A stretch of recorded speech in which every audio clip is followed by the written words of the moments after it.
Hi, this is Dr. Paul, and we're talking with Dr. Garrett Bode. He's a chiropractic physician right here in Oldsmar, Florida. And the topic we're talking about are what are some of the common therapies that Dr. Bode uses to alleviate neck pain. So how about that, Dr. Bode? What are some of the common therapies you would use to relieve neck pain?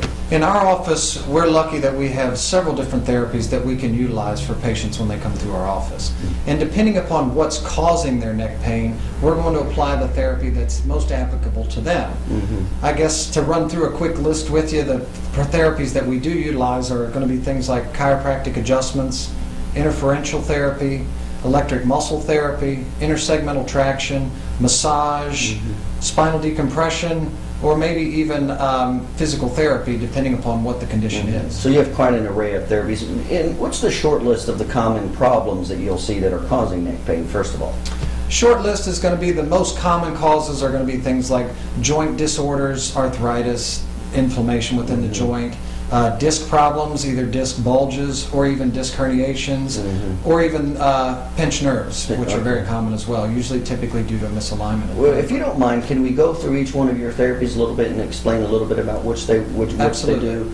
So what's one of the common therapies you would use with a neck condition? One of the common therapies we're going to use obviously is heat or ice, and that's always going to depend upon the patient. Actually, I'm glad you said that. What's the difference using heat or ice with their condition? Ice is always going to be used with a new condition, something you just did, you just injured it. Even if it's an old condition that you've re-injured and it's re-irritated, ice is always going to be your best form of therapy. If it's an old condition that is not necessarily re-injured but just stiff and maybe a little sore, then heat is a good form of therapy. So you'll use those therapies here in your office? Absolutely. Okay, and what else were you saying? We said interferential therapy. Interferential therapy is utilized as almost a way of blocking the pain that the patient is having with the electricity. So we call it a electrical nerve block, basically, if you'll allow, and that's a way to block the pain while the patient's on that therapy. And because it is blocking that pain, it's very comfortable and relaxing for the patient while they're doing it. Okay, and so it sounds like the interferential therapy is specifically used for pain relief. Absolutely. Okay, and another therapy would be? We said ultrasound. Ultrasound is a type of therapy that you'll utilize to increase the heat to an area of the spine. So if a patient is having, will also increase blood flow. If a patient is having a chronic condition or stiffness or has excess scar tissue, then ultrasound would help tremendously in helping to alleviate some of that symptom. Now what's happening? So when somebody gets ultrasound, what happens?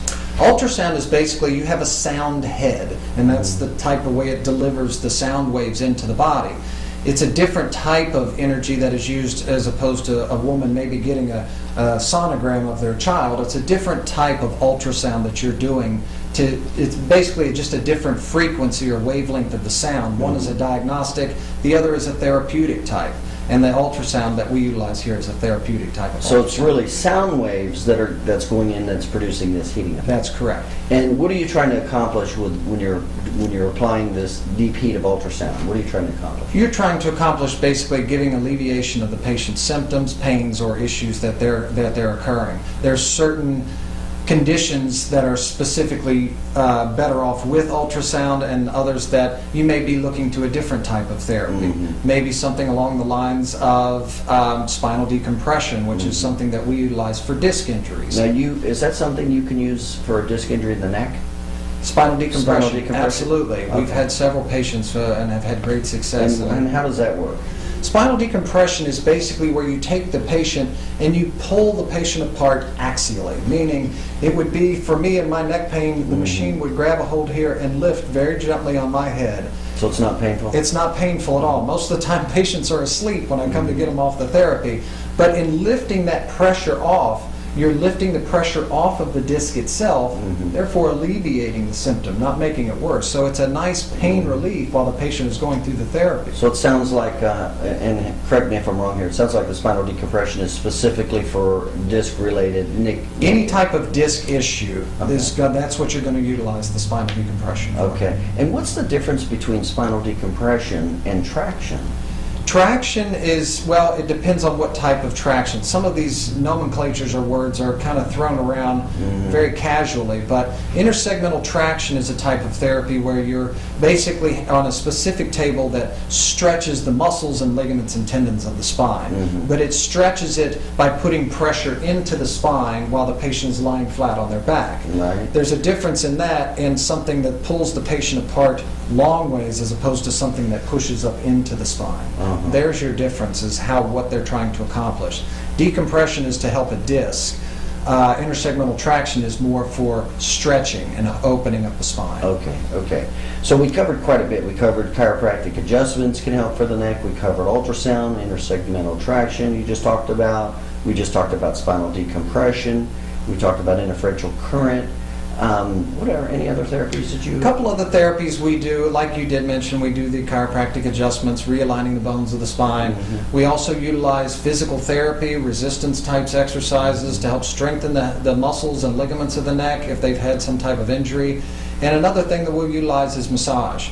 Patients love massage, but not only that, I love massage for what it does for the patient, strengthening and stretching the muscle at the same time while also increasing the blood flow. That promotes healing. And once you've stretched the spine, it makes those adjustments much, much easier and much, much more effective. Is massage something that you'll commonly use with neck pain type of conditions? It is something we use pretty common, although it's always going to depend upon the patient in front of us and what their particular condition is. Okay. So you have quite an array here. You've got chiropractic adjustments for neck pain. You've got chiropractic adjustments. Help me out here. You've got ultrasound. You've got massage. You got massage. We have electric muscle stim. We have decompression. We have chiropractic. And we actually have physical therapy here as well. Okay. So you have quite a few therapies to help patients with various conditions of neck pain. Does that sound like a fair statement? We try to do our best to give as many tools in our bag to be able to help any patient that may come through our door. Okay. All right. Very good. All right. Again, we're talking with Dr. Garrett Bode. He's a chiropractor right here in Oldsmar, Florida. And obviously, if you're having any neck pain, obviously he has quite a few therapies to help you. Go ahead and give him a call.